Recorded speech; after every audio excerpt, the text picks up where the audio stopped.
communication is like on par with the technical capabilities of a candidate. The candidate could give their answer and it was either right or wrong, then yeah, that would probably be more open to abuse from ChatGPT. It's not necessarily just that you always have to communicate in a non-technical way. You have to know who you're actually presenting to and kind of tailor it to that.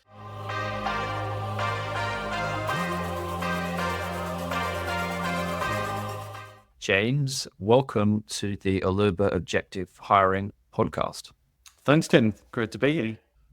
Yeah, likewise. I am delighted to be here, and I'd love to kick off by asking about everyone's favorite topic right now, that everyone is talking about AI. And in particular, I'd love to know your thoughts about AI in the hiring context. Have you started to dabble at all with AI in hiring, especially in potentially the screening stage of the hiring process? Love to get your thoughts there. Yeah, so it's interesting because I think for the screening process, it is potentially useful, at least in its current form with that AI. I think with the company I'm working at currently, I should say, we did use LinkedIn's kind of job posting, and I'm not sure it's really AI, but it's kind of, they try and match skills that you're after to skills on people's LinkedIn profiles. So I think that did help somewhat to at least get it down from like hundreds down to, maybe 50 or something like that. But I think in terms of like a more general sort of question, I do think it is potentially useful for that screening phase. I do think you have to be careful with like potential biases in terms of the AI, in terms of how it's been trained and the data that's being used to train it. But I would say I'm a little bit more, at least in the later stages of the hiring process, a bit more old school, I guess you could say, in terms of I like to set some sort of take-home project for the candidates to go away and work on for say like a week, and then bring it back. And I think the key bit is the presentation part of it, that you have a group ideally of like both non-technical and technical people in the sort of interview panel, and getting the candidates to show what they've done for that piece of work and in that sort of context, because I think communication is like really often overlooked, especially in data roles. And I'm as I'm progressing through my career, I'm sort of realizing how important that is, especially if you're in a company where it does depend from company to company, because you might be presenting generally to very technical people, and so maybe there it's not as much of an issue. But when you've got like non-technical people that you're presenting to, I think communication is like on par with the technical capabilities of a candidate. Yeah, that's always tricky to find someone who has both, for sure. Both those kind of soft skills and those technical skills. So you mentioned you give the candidates a take-home project and they come and present it. What are your thoughts on candidates that are potentially using ChatGPT as part of that process to do the take-home assessment? Do you have a view over whether or not they should or should not use ChatGPT or tools like that? Yeah, I mean, I would. It's an interesting question. I think I personally don't see an issue with people using it as like an aid to their work, and sort of as a soundboard as well, to kind of get some ideas. I would say, at least currently, from what I've seen with like ChatGPT and the other chat models, is that they do tend to struggle a little bit with like data and analytics. So I don't think it would be a case of at least with sort of the take-home projects that I'm thinking of, where you give them maybe a data set that your company actually uses, and maybe it's anonymized, but it's it's a real world data set, and you essentially give it to them with a very broad kind of question of like analyze it and I don't know, pick out some key takeaways or some key actions that we could take. I think that is very hard to just feed into a model like ChatGPT and say like, give me the answer. So, I mean, 10 years from now, it might change completely, and you might be able to do that. But I think currently, you could probably see if somebody's tried to do that pretty quickly, because I'd imagine that the output wouldn't be that brilliant. But in terms of using it to come up with some ideas to then look at something, I personally don't see an issue with doing that. And I think what's really important in your process is they're still going to have to come into that interview anyway. So if they have kind of outsourced the thinking to ChatGPT, they're going to come unstuck immediately once they get into that panel interview. And you're digging down and you're really saying, like, why did you do this? What was your thought process here? And they're like, oh, I don't know. So I wonder if if candidates are not silly, they probably realize they can't just get their friend to do the assessment or get ChatGPT to do the entire thing, because they know they'll inevitably fail. I assume that's part of their process or thought process. Yeah, no, that's a very good point, because I think if you set a project where it was just kind of almost a test where the candidate could give their answer and it was either right or wrong, then yeah, that would probably be more open to abuse from ChatGPT. But I think, yeah, if you have to present back, somebody's going to ask a question about the approach that you've made, and then yeah, they're probably going to really struggle to answer that question. And what about in the interview itself? Like, are you doing these remotely or in person? And if remotely, would you be against a candidate using ChatGPT in the interview itself? What are your thoughts there? Yeah, so I mean, it's the company I work at, Electrify, we're a fully remote company, and so it would be, yeah, all the interviews I've done for this company have been remote.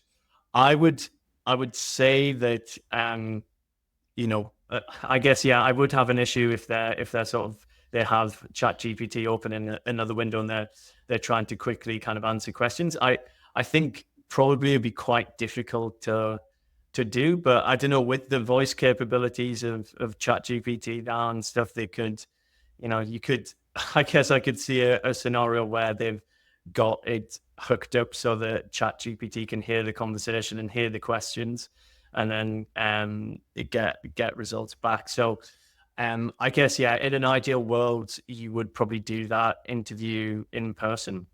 But I think, yeah, with a remote company, it's obviously there's some difficulties with doing that. But I think for most candidates, I don't know, it would be difficult to pull that off with having ChatGPT running in the background. Yeah, it's probably the sort of thing that kind of sounds interesting and cool and clickbaity. I use ChatGPT to pass an interview, but the impracticality of listening to a conversation, watching a large language model write all this text out, and then answer in a natural way like a real human, it sounds almost impossible to me rather than just answering the question. You know what I mean? Yeah, and I do think I think most companies do this who are remote, but having your video on during the interview, I guess I would probably make that a necessity for it, because I think you could quickly then see if somebody's looking on another page and then sort of reading and then answering the question using chat as well. So, do you ever have candidates turn up without their video on? I'm interested in that, actually. Yeah, I can't remember any. To be honest, I think they've all come with video on, and I think there might have been one or two, but we always ask them to share it as well, because I think that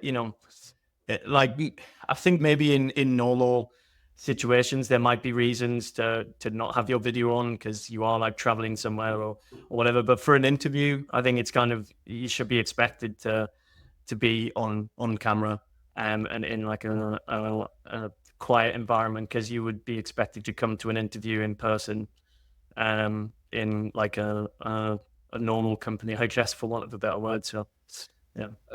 It's funny, I was asking someone about like interesting little red flags that they noticed during the hiring process that aren't necessarily part of the evaluation criteria, but just give like this might not be the right candidate. So someone I interviewed recently said it was like single finger typing for a technical person would be like, oh my God, what is this person doing?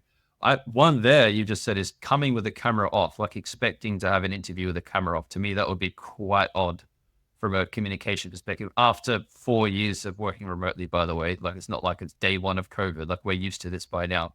So I would be quite concerned if a candidate came with that camera off, expecting that was the normal way to do it.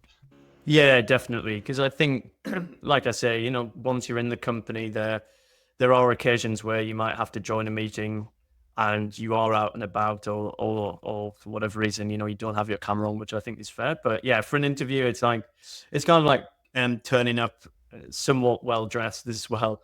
Is kind of that expectation that you want to give off this air of like professionalism for that. So yeah, I think that I'd agree with that.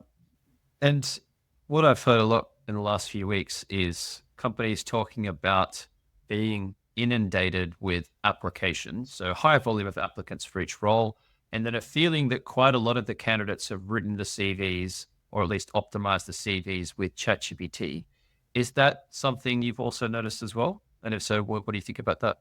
I haven't noticed necessarily with specifically them using ChatGPT to optimize. I would say that for the roles that we hired for probably this time last year for my team, we were inundated with CVs. I think there was in terms of like the LinkedIn hiring that we got, or the candidates who were putting in their application on LinkedIn. I think we got like 500 applicants or something like that, and going through those, and this was after the filtering stage of LinkedIn as well.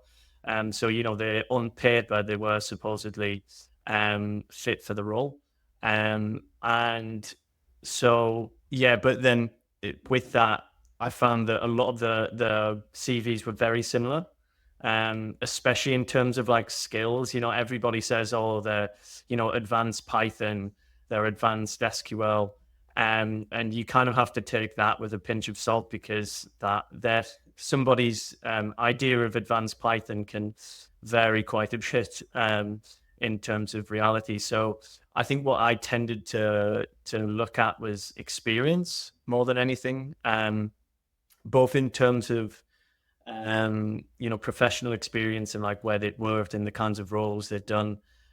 Also what they actually put in terms of their experience, like the output of their work. So I think a lot of people just put, I was a data scientist at whichever company and I built these models. But I think the really good candidates showed like that they created a model that, reduced cost or something like that by 20%. And actually like quantified it, because that gives you a good idea that this person is always thinking in those kind of terms where they're trying to like quantify what they're doing rather than just giving an ambiguous kind of answer to that. And I think just the final thing was as well, I tended to look at like projects that they'd done and their own portfolio as well, because I think that when you get that many candidates, you get a lot of people who are very similar. They've got very similar experience, they've got similar skills. But then I think the people who really stand out then are the ones who've done projects either on their own and just taken some time to, even if it's a project that's done as part of like a course on Udemy or Coursera. But then others who've actually like gone and tried to do something new, or tried to sort of do something a bit outside of their normal kind of work. I think that just shows that they've got a little bit more of a growth mindset and a bit more focus on kind of bettering themselves in the technical area as well. In your process of screening these applications and then interviewing candidates, I'm assuming you must have had examples of where someone looked amazing on paper, but then just couldn't really back that up in interview or later stages of the hiring process. If so, could you kind of tell us about a few of those experiences? Yeah. So I would say the hiring for the roles that we did, we saw a lot of that where you get people who are like PhDs who look really really really strong technically, and yeah, and look great, and you think they're a shoe in. They're going to be like easy, just like straight in.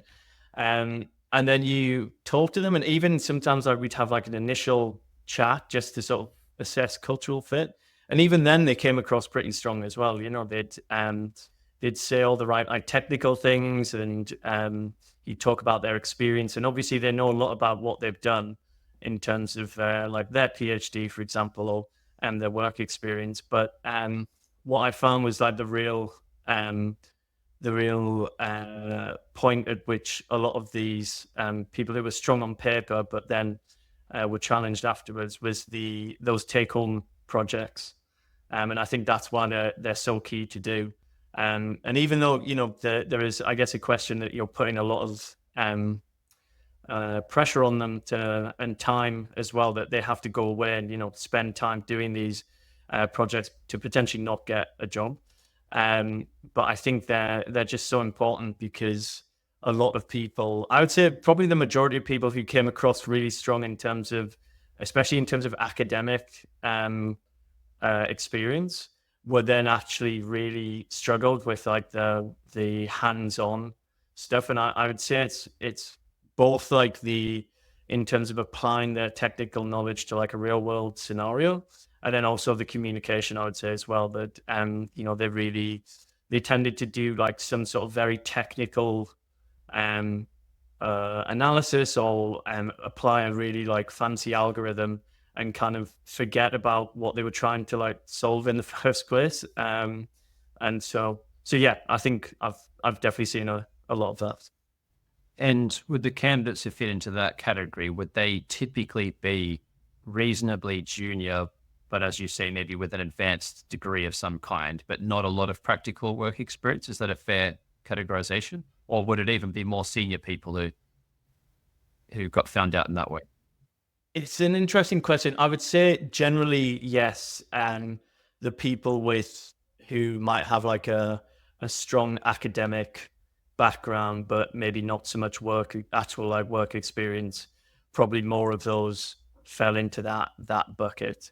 I would say that there was like I guess like a non-trivial number of people who were, I would say like who had some work experience, but maybe not like very senior, who still struggled as well. And so I do think it kind of depends where your work experience has been as well, because in terms of my experience, at least, there's certain companies that I've worked at where communication wasn't that much of a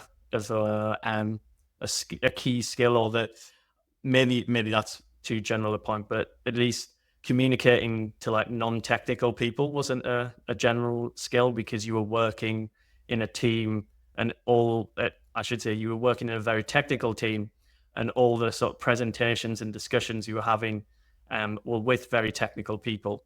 And so it didn't really like come out, because I would say, for me personally, say PayPal, which is like a company I worked at previously, that was one of those companies, or the team at least in which I sat, was one of those where there was less of that sort of focus on the non-technical communication, and more on kind of technical expertise. That was like the big thing. Whereas with Electrify now, it's almost like the other way around. It's you really need to focus on that non-technical aspect. So yeah, I would say it depended on the candidate's experience as to that communication. You make a great point about the take homes being really essential, because at the end of the day, you could do plenty of interviews, but the problem I find with interviews is that it's still the candidate talking about stuff they've done. It's like experiential, behavioral. They're not really doing anything. Whereas you give them a task that is, by the sounds of it, closely correlated to what they'd actually do on the job. If they do a great job in doing it and then can explain it in a live interview, that's surely you're like 95% of the way there in figuring out, can they actually do the job that you want them to do? And so I figure that's one of the reasons why they're so accurate. Have you ever come across someone who nailed the take-home test and then that final interview where they can really back it up, but then still couldn't do the job? I assume that's fairly rare.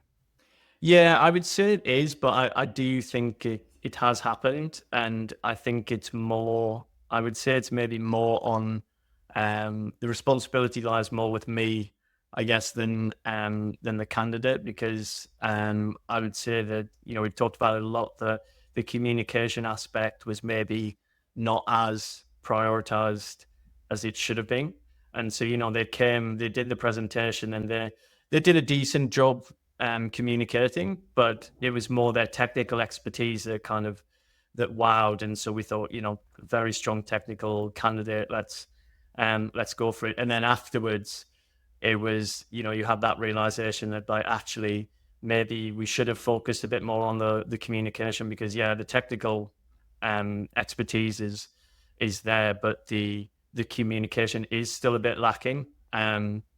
So I would say it has happened, and it was probably more my responsibility for that than the candidates. What about more broadly thinking about the candidates you've interviewed, those who didn't make it and those who ultimately got hired? So you've already mentioned some things that differentiate them, like those communication skills. I'd say almost the way you described it as well is a little bit of empathy for who your audience is and who you're communicating to. Like if you know you're speaking to someone from, I don't know, talent acquisition, don't go 4 levels deep into the background, into your model that you built, because that's not going to resonate with them. Any other patterns that you saw between the successful and unsuccessful candidates? Yeah, so I think that one that you mentioned is very important. It's like knowing your audience, essentially, and definitely because it's not necessarily just that you always have to communicate in a non-technical way. You have to know who you're actually presenting to and kind of tailor it to that. I would say one other thing is, and this is more, I guess this is more difficult to tease out in the interview process, but it's like having a growth mindset, I would say, for a particular candidate. So I think, if they can show that maybe they're not, I don't know, say like as technically knowledgeable as maybe they should be, but that they can somehow show that they're, I don't know, willing to learn, or that they are in the process of learning how to do it, and can somehow show that. I know that that's like, it's kind of difficult to do in an interview setting, or through your CV. Then I think that's very important as well, because I'd be more likely, I think, generally speaking, to hire somebody who can show that, maybe they're not as technically gifted as some of the candidates, but that they're really passionate about what they're doing, and they really want to learn, versus someone who's more technical, but they've kind of took their foot off the gas a little bit, and they're coasting somewhat. And like I say, I think it's more difficult to tease out than those other points. But I do think you can get a general feel of it when somebody's really into, I don't know, like say Python or coding or data analytics, and they really want to learn it, versus somebody who's maybe just coasting and not that bothered about it. Yeah, that growth mindset is so important, I think, because, if you've kind of given up on learning and you're just, as you say, coasting through, maybe you're not growing much. If you're growing at 1% a day from a lower rate, you're going to surpass that person pretty quickly. And I know which person I'd rather have in my team when it's 6 months down the track or 12 months down the track. That growth person is going to be absolutely on fire. So it's so important to try to capture. Yeah, and I think kind of linked to that, it's like if you then, say you hire them and you have to give them a project or a task where, nobody has background in it, I don't know, building some sort of tool where, you need to go away and learn about a Python package or a certain data product or something. That's when you really struggle with the people who are kind of just coasting, because they struggle with that, and then they'll come and ask you a bunch of questions, and it's more sort of on them to go and learn it rather than you to tell them how to do it. So I think that can be, those people who have that growth mindset are very useful in those situations as well. I'm remembering, sorry, now how we have hired our software engineers in the past. So this might be an interesting piece. So we basically came to the conclusion, similar to you, that we really valued growth mindset, or what we call the ability and willingness to learn, because we thought, well, to start up, things are changing all the time. This person's job could be completely different in 2 months. We might change our technology stack. We might move from AWS to GCP. We might start using a new programming language. We might change the product. Like anything could change. It's like quite chaotic. And so we wanted people who would enjoy that and thrive in that and be interested in it. And in particular, what we thought of was trying to say, is there a way in the hiring process we could get them to demonstrate that through their actions as opposed to just their words, which sometimes is all you have in interviews?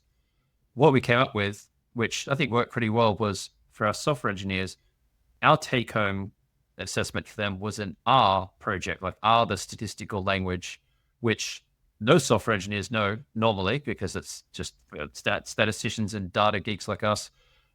And so we gave it to them. It was a really simple algorithm to build, like it wasn't a complex challenge, but they had to be willing to learn R, which itself was an interesting test. Like, would they tell us to go take a hike? Like, why are you asking me to write R? I don't like writing R. I'm a software engineer. I only write in Java. Like, that would have been the first challenge for us to see whether they responded that way. And then could they actually then learn it in a reasonably quick period of time, a couple of days, to then make something that worked? Didn't have to be the perfect R code. It didn't have to be production ready. It's just solving this simple algorithm in a language they'd never seen before. And that worked really well because all the candidates fit into that bucket because none of them knew R. So we could at least evaluate them in a consistent way. And then, yeah, it was quite clear who was actually engaged, who was interested, who wanted to come on this journey of learning new things all the time, even some things that are a little bit outside of the box or what you would normally think of doing. So I thought that was a kind of cool example.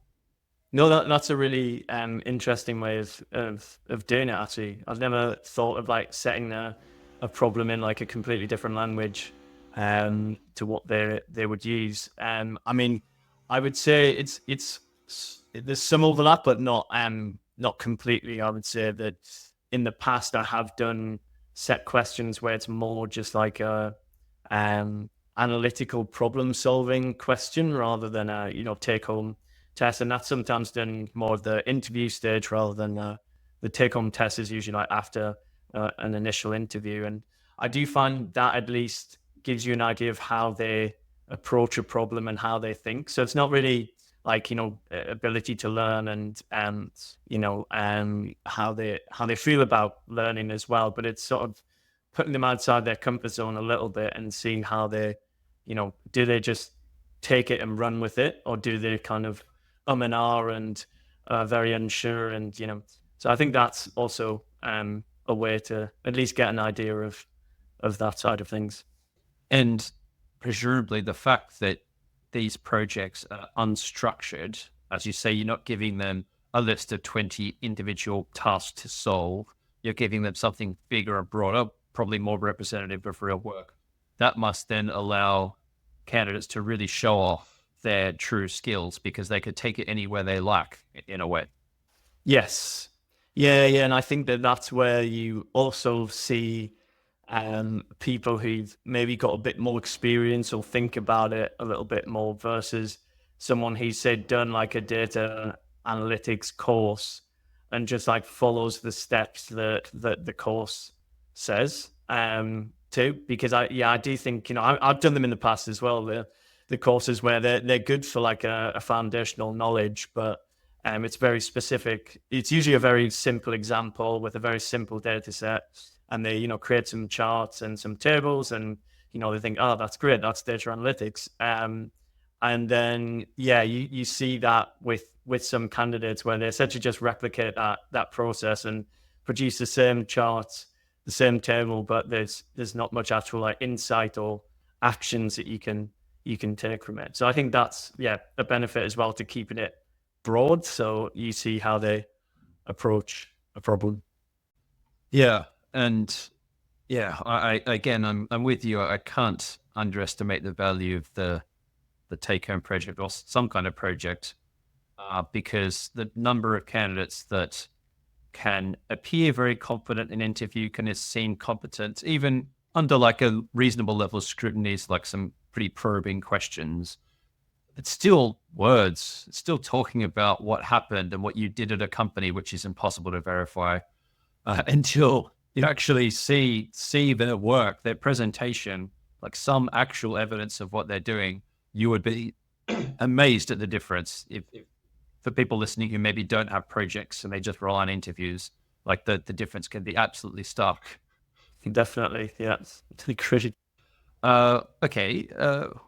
What about thinking now in terms of candidates and feedback? So I'd say the leading complaint of candidates in a hiring process is getting ghosted, getting no feedback, getting crap feedback. This is like got to be in their top 3 complaints for sure. What do you feel like is a fair level of feedback that candidates should get at those different stages? Let's say from, I don't know, the application stage at the start through to I got down to one of the final 2 people in a final round kind of stage. Yeah, no, very good question. I think, being on the receiving end of that myself, quite often. I would say it very much does depend on the stage, I would say, because if you say apply to a job on LinkedIn and send your CV in, personally, I would say that you shouldn't really expect much in terms of feedback from that at that point. And I still think you should get some sort of email saying, thanks for your application, but you haven't been chosen to, we haven't chosen you to for the next steps. Because even that is at least good, because then you know whether or not it's proceeding or not. I would say then at the later stages, maybe the interview stage where it's a bit more of an informal chat. I think some bullet points about maybe like, some pros and cons almost, to with regards to that conversation, I would say is enough. I do think that it is useful to have that feedback, and usually at that point you'll be interviewing a relatively small number of people, so I don't think it's a huge impact on yourself to write some feedback for those people. But then I think when it comes to say like the take home project stage, I would say that because they've put in so much effort to work on the project, there should be some expectation that the interviewers give some feedback and give some detailed feedback on that, and that's what we've tried to do, I think, with that stage, because like I said, they've put in a lot of time, and I think you should then take some time to give them feedback. But then I think that can really help the candidate as well in the future, because up until that stage it's all very theoretical, but then at that point you're getting some real feedback from real people and real companies, and so that should, if you take that feedback on board, you should, if they're a good company, I guess, and if they're good sort of rational people who've interviewed you, then you should get some good feedback that will really improve your performance like going forward. So yeah, I think that's an important stage to give some feedback on. Yeah, so it sounds like the feedback should be commensurate with the stage and the level of effort the candidate's gone to, basically. Whereas you say for that project where they might have spent 4, 5, 6 hours, then it makes sense that they get more detailed feedback. Maybe also because there's more data for you to base that feedback on. I guess you've got more evidence, and that feedback can be more insightful, I guess, as well. That's a very good point as well. Yeah, because with a CV, it's kind of, if you're sending in your CV, it's kind of obvious usually why you haven't made the cut, because you haven't got a specific skill, or you shouldn't, and you don't have enough experience or whatever. But yeah, with the take-home project, like you said, it can be a myriad of different things, and so yeah, you should be a bit more specific about why they haven't got through. But then also, like you said, there's more to talk about as well, I guess. And when we've run our hiring process, we had the order of the steps sounds like pretty similar to yours, where we'd have the take-home test is like maybe a penultimate step before some final interview, where we'd dig into it in a bit more details. They'd run through it. We'd kind of question their approach and those kinds of things. we sometimes had a scenario where the candidate has bombed out on the take home. Like they've done it, they sent it to us, and it's like we know it's a hard no. And we had a conundrum of whether or not we should still give them that final interview where we're more than willing to sit there and give feedback, but under the expectation that they already know they're not getting the job. I'm wondering if you ever had that conundrum, and in that scenario, would you still interview them, or is that almost like putting them through torture to make them turn up? Or maybe it's just down to them, like if they had the choice, it should be their choice. I don't know. Yeah, I mean, I think if it's a definite no, and from like say that take home stage, then I would say it's beneficial both to the candidate and to yourselves to not do the interview and not do like a further set of interviews or testing or whatever it is that you do, because it's essentially just wasting time for the candidate and wasting time for you. But I think if I don't know, I guess if there's a scenario where it's more of an interview to talk about the what went right and what went wrong for the take home test, then that might be, you could offer the opportunity for them to do that. But I think, yeah, if it's sort of that you're just following, I guess, the process to like tick a box almost and say, yes, we then also did an interview because we said we should. And yeah, I don't really think that that's a good use of time. No, I agree completely. What about the nature of the feedback? Uh, like, I can think of lots of hiring processes where we would have discussed a candidate's performance internally, that we had an interview with some interview notes. Maybe we graded a test and we had some feedback there. But we wouldn't necessarily share all of that with the candidate. Some of it was maybe internal. Sometimes maybe our feedback would have been too brutal, maybe. It has to be sort of massaged a little bit. Do you have any thoughts over like what type of feedback you should communicate with candidates, and how it should land and what you shouldn't tell them, perhaps? Yeah, I think it's an interesting question. I would say that I guess at the end of the day, it should be like constructive, and that is somewhat subjective, I guess. But because there might be something that the candidate's done or said, or something like, for example, maybe the English is not their first language, and that they've interviewed and that they've struggled with some of the communication. I think that it's maybe constructive to say that the communication wasn't, received or well, or something like that. But just because it isn't their first language, I don't know if that's how constructive that really is. But I think, yeah, other points where they can actually take something away from the feedback and go, right, I'm going to implement a change based on this.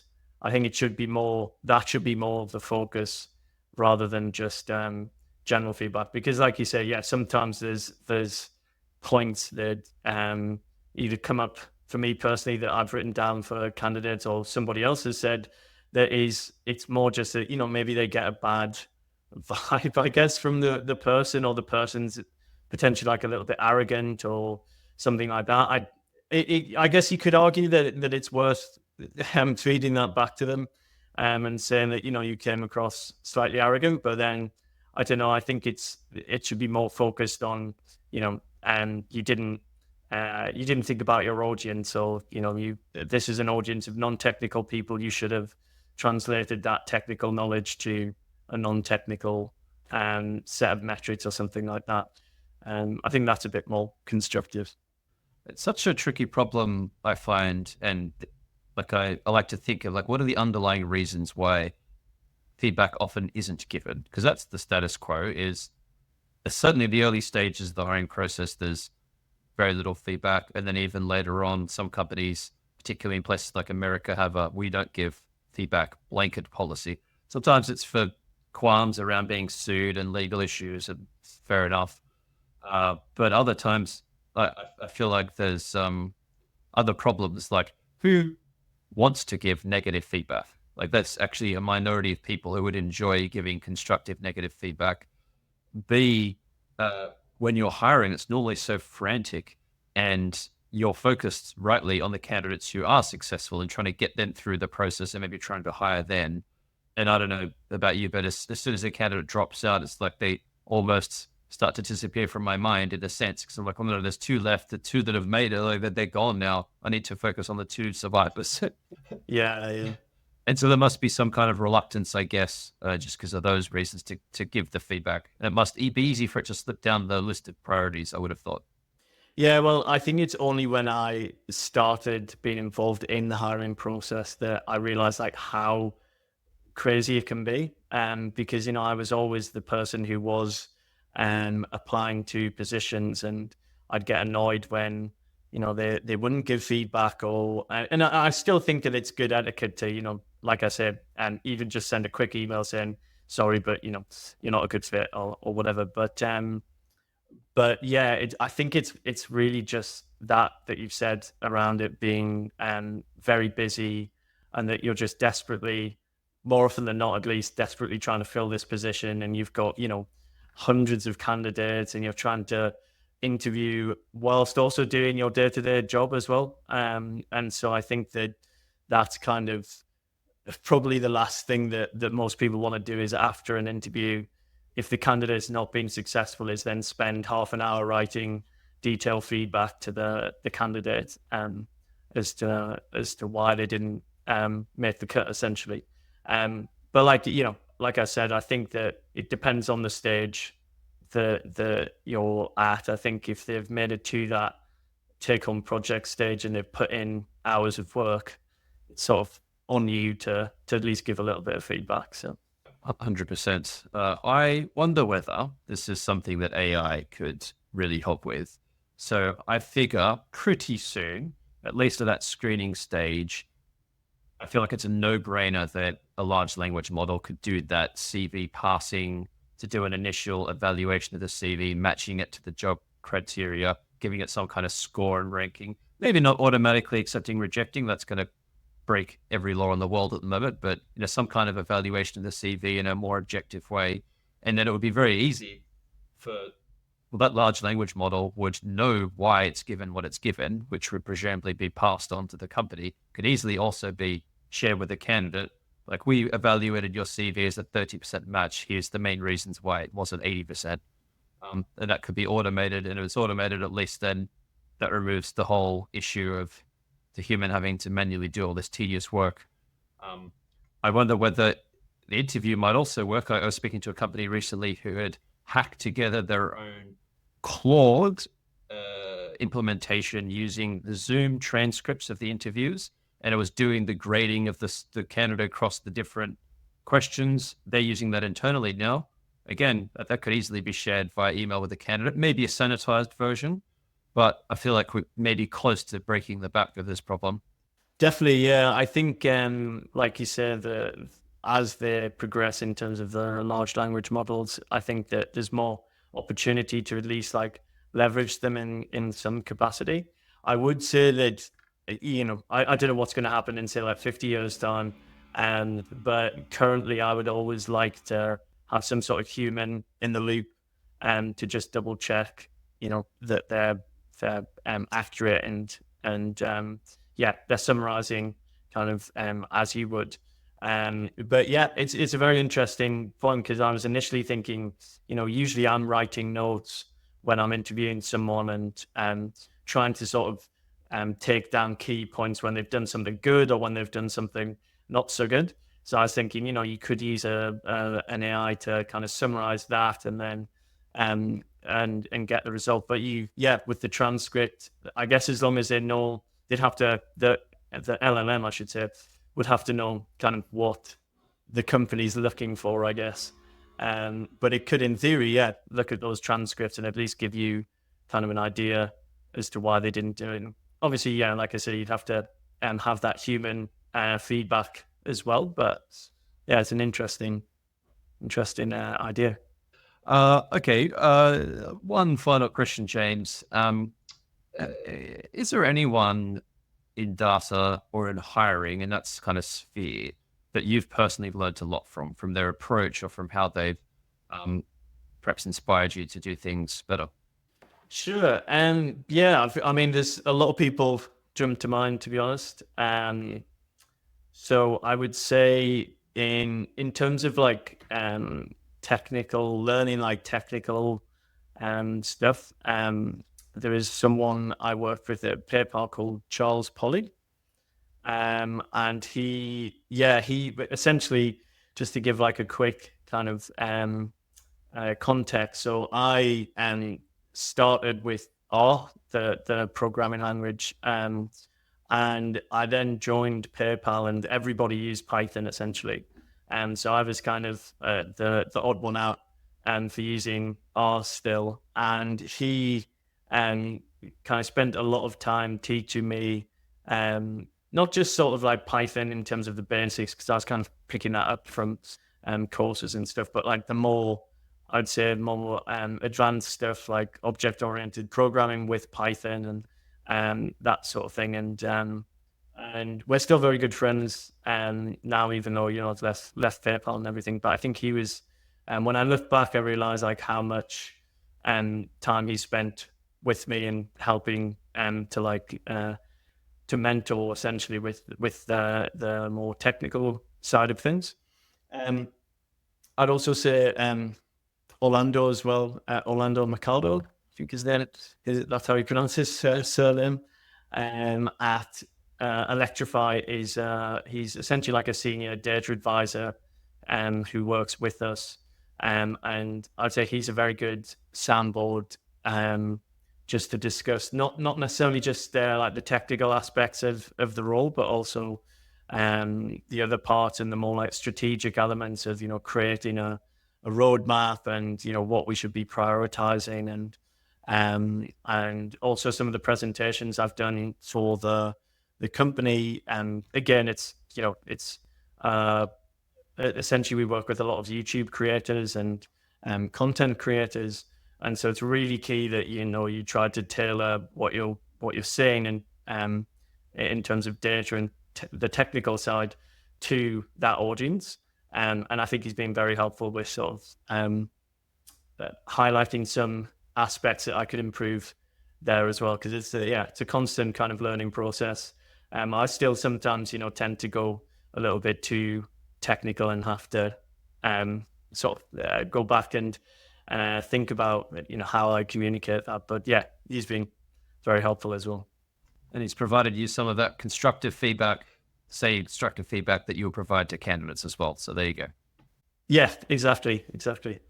Wonderful. Well, James, it's been great chatting to you today, and thanks so much for joining us. No problem. Thanks, Tim.